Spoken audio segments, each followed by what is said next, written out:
Nadia G has been called the Julia Child of the net generation. Her hit show on the cooking channel, Nadia G's Bitchin Kitchen, began as a 3-minute web series. It draws a huge audience and became the first online lifestyle brand to successfully make the transition to primetime TV.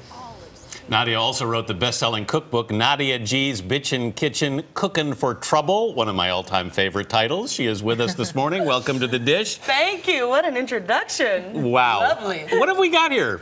We have all kinds of amazing foods. We have a beautiful filet mignon that's been drizzled with a maple-balsamic reduction.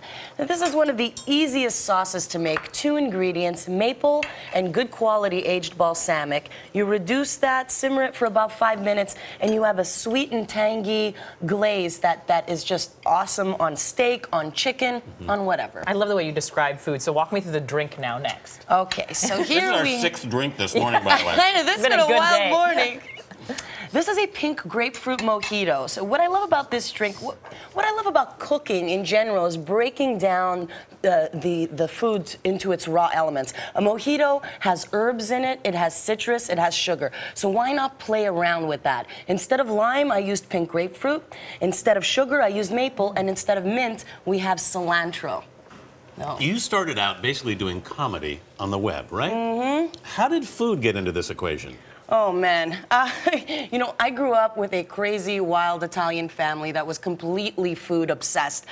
But I never really considered food, a career. It was just more of a necessity. I love to eat. I love to cook. What I did with my time was create sketch comedy. And then finally one day I said to myself, well, why not meld my 2 passions, food and comedy, and created Bitchin Kitchen. And what happened when you put the food into the comedy skits? What happened? It works, you know. I mean, the kitchen is a space where we have a laugh, where we, have the best conversations. So it's a very natural mix. A lot of people have done what you've done in the sense that they started something online, but very few have transitioned it into primetime television. Did you understand the power of the web, you think, in some ways before people did, in terms of branding yourself? Absolutely. When the internet came around in the late 90s, I was like, this is it. This is going to be it. And what I did was created a website, started making sketches. And back in the day, it wasn't so easy. Today, you just upload your stuff to YouTube. Back then, there was no YouTube. So you had to have your own server and actually know a little bit about the interwebs in order to succeed. So I thought, I've always been a webbie from day one. And it's so exciting to kind of finally see the times catch up. And it really is taking over. Most of us are still trying to catch up with the times. You also sing on your show, which I love. And I mean, if you could be any one thing, would you be a singer, a comedian, a cook? You have to be all 3. Exactly. Why not be all 3? You know, you can kind of mix it all up, and it tastes even better. One of the things I love about the way that you cook, and one of the things we kind of talked about when we were introducing you, is you don't believe in measurements. And you actually have said that you used to measure everything, and it didn't work out as well. Yeah, I mean, my mother was an amazing cook. She'd make this sauce, and I'd be like, all right, well, there's some garlic in there.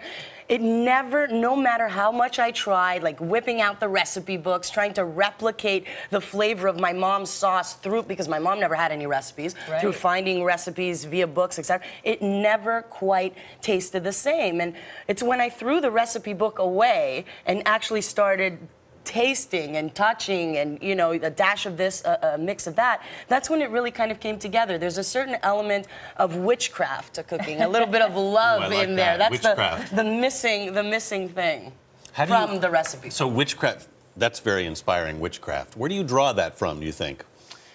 I would say, food it really is kind of a magical thing, the way you can connect over it, the way you can manipulate with it. There's no end to what food can do. Well, your enthusiasm is captivating. I can see why you've drawn such an internet presence, and we wish you the best of luck with the primetime situation. I want to hand you the dish right now to get your signature on it. And we should ask you, as you're signing, if you could share this meal with anybody, who would it be?